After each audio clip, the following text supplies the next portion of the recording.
Hello dear, welcome back to my channel. बच्चों, आज हम पढ़ेंगे इंग्लिश रीडर क्लास 7th का लेसन 12 कबीर। चलो शुरू करते हैं। Kabir was a great poet and saint. Saint का मतलब संत, पोएट का मतलब कवि, ग्रेट का मतलब महान। कबीर एक महान कवि और एक संत थे। कबीर एक महान कवि और एक संत थे। Who lived in India hundreds of years ago। hundreds of years ago का मतलब सैकड़ों वर्ष पहले। इन इंडिया भारत में, लिव्ड का मतलब रहते थे। हु जो भारत में सैकड़ों वर्ष पहले रहते थे। कबीर एक महान कवि और एक संत थे जो भारत में सैकड़ों वर्ष पहले रहते थे। He preached people to love each other।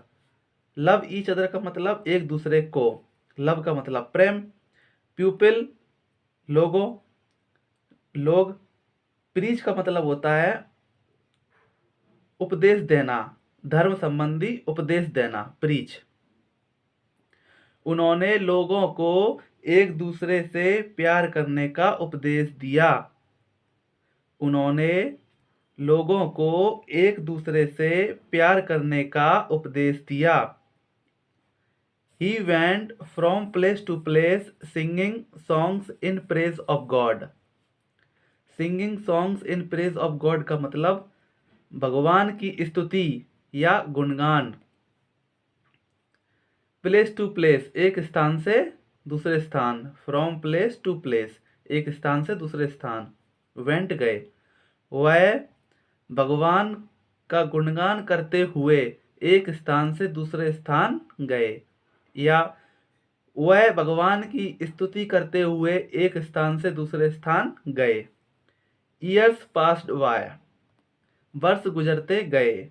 Years passed by, वर्ष गुजरते गए। And Kabir grew elder, and Kabir grew elder, वर्ष गुजरते गए और कबीर ज्यादा वृद्ध होते गए। वर्ष गुजरते गए और कबीर वृद्ध होते गए। बाय देन तब तक, he had thousands of followers. Thousands का मतलब हजारों, फॉलोअर्स का मतलब अनुयायी। तब तक उनके हजारों अनुयायी बन गए थे। तब तक उनके हजारों अनुयायी बन गए थे।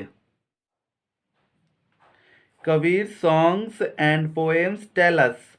टेल अस का मतलब हमको बताती हैं। पोएम्स कविताएं, सॉन्ग्स गीत। कबीर के गीत और कविताएं हमको बताती हैं दैट की गॉड इज एवरीवेयर, भगवान सब जगह है। कबीर के गीत और कविताएं हमको बताती हैं कि भगवान सब जगह है। हिज राइटिंग शो, उनका लेखन दिखाता है। शो का मतलब दिखाना। उनका लेखन दिखाता है, या कहो उनके लेखों से यह स्पष्ट होता है दैट की he was a true saint. True का मतलब सच्चे, सेंट का मतलब संत। उनका लेखन दिखाता है या उनके लेखों से यह स्पष्ट होता है कि वे एक सच्चे संत थे। वह एक सच्चे संत थे। A few of his couplets were given here.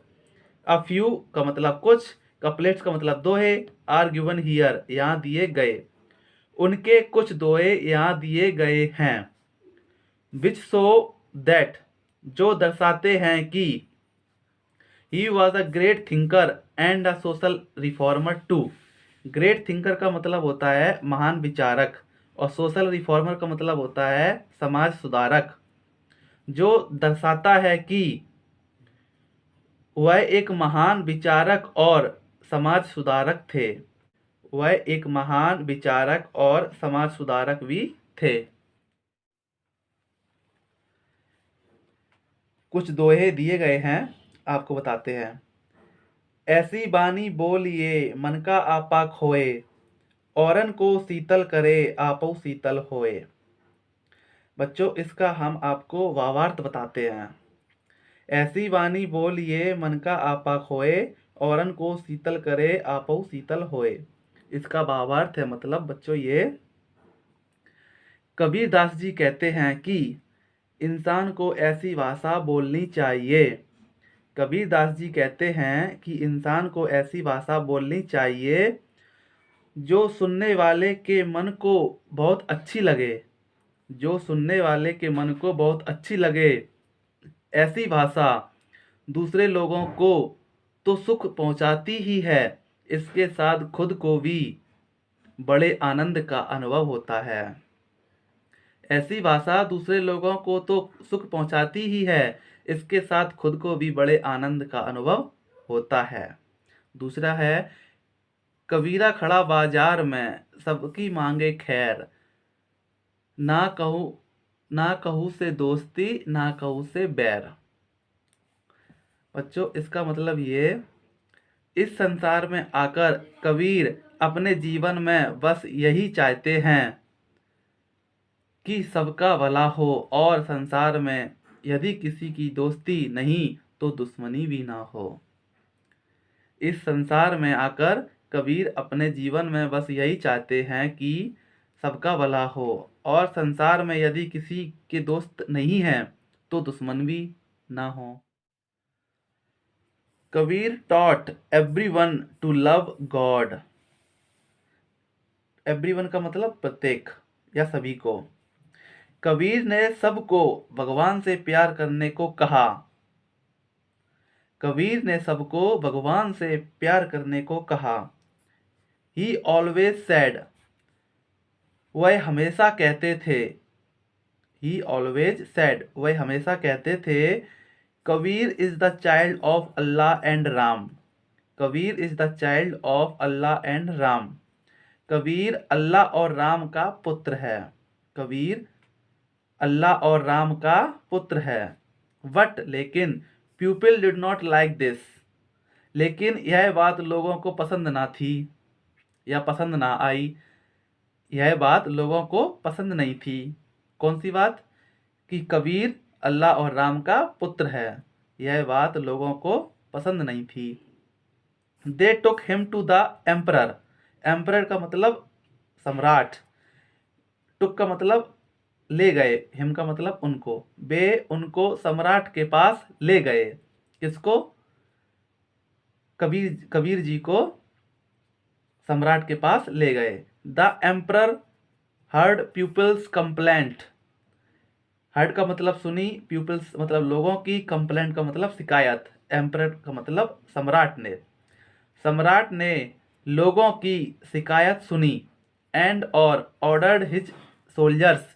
Order का मतलब आदेश दिया, हिज सोल्जर्स का मतलब अपने सैनिकों को, और अपने सैनिकों को आदेश दिया। सम्राट ने लोगों की शिकायतें सुनी और अपने सैनिकों को आदेश दिया। क्या आदेश दिया? Throw this man into the river. Into the river नदी में। दिस मैन इस आदमी को, थ्रो का मतलब फेंक दो, इस आदमी को नदी में फेंक दो। इस आदमी को नदी में फेंक दो। The soldiers through Kabir into the river. सैनिकों ने कबीर को नदी में फेंक दिया। सैनिकों ने कबीर को नदी में फेंक दिया। बट लेकिन he did not down. He did not drown. लेकिन वह नहीं डूबे। ड्राउन का मतलब डूबना। सैनिकों ने कबीर को नदी में फेंक दिया लेकिन वह नहीं डूबे। द नेक्स्ट टाइम, अगली बार। द नेक्स्ट टाइम, अगली बार। They put him in a hut and set fire to it.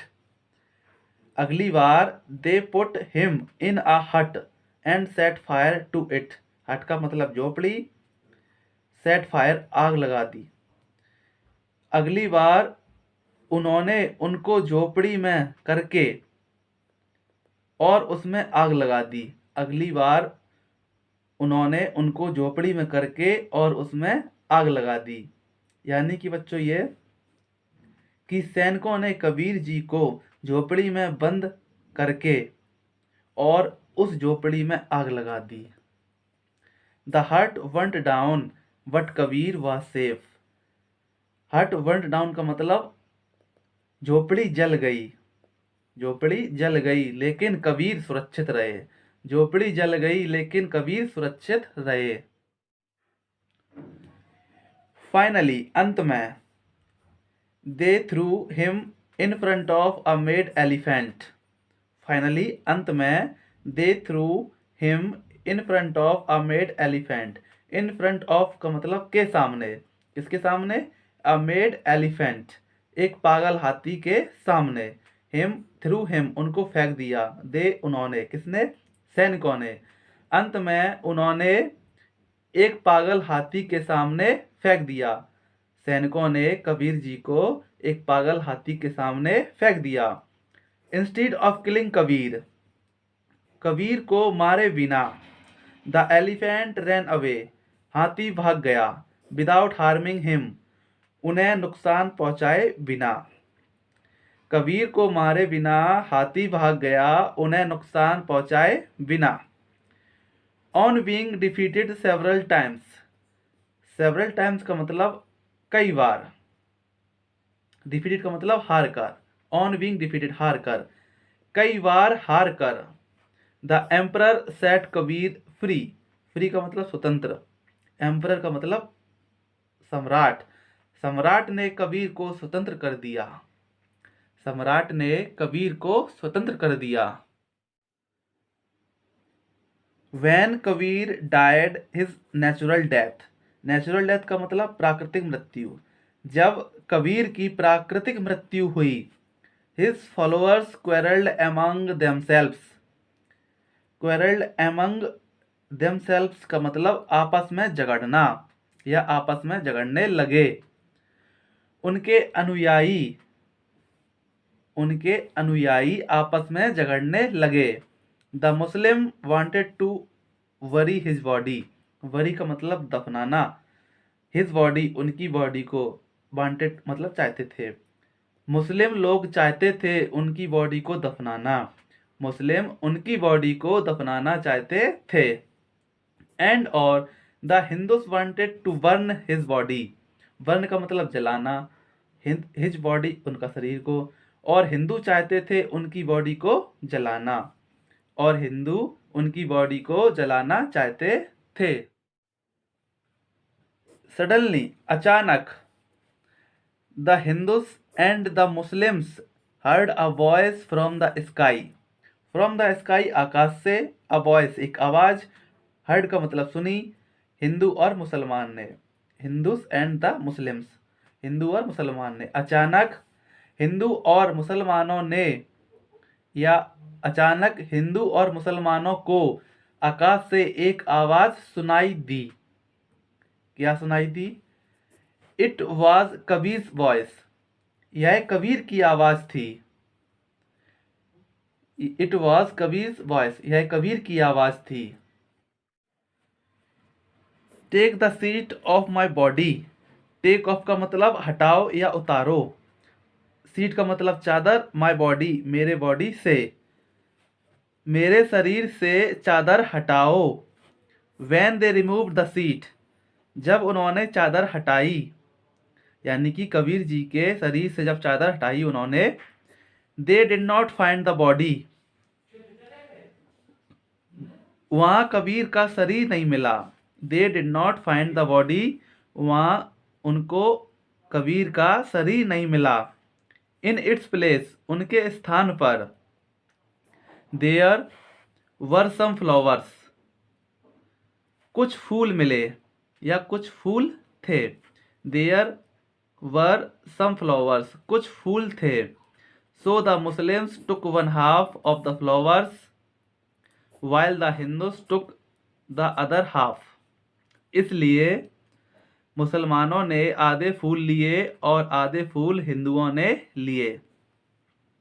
Kabir ji की जब चादर हटी तो वहाँ कबीर जी नहीं मिले, उनके स्थान पर कुछ फूल मिले, तो वो फूल कुछ मुस्लिम लोगों ने ले लिया और कुछ हिंदू भाइयों ने ले लिया। बच्चों, वीडियो आपको अगर पसंद आए तो वीडियो को ज़रूर लाइक करें और चैनल को सब्सक्राइब करें। Thank you.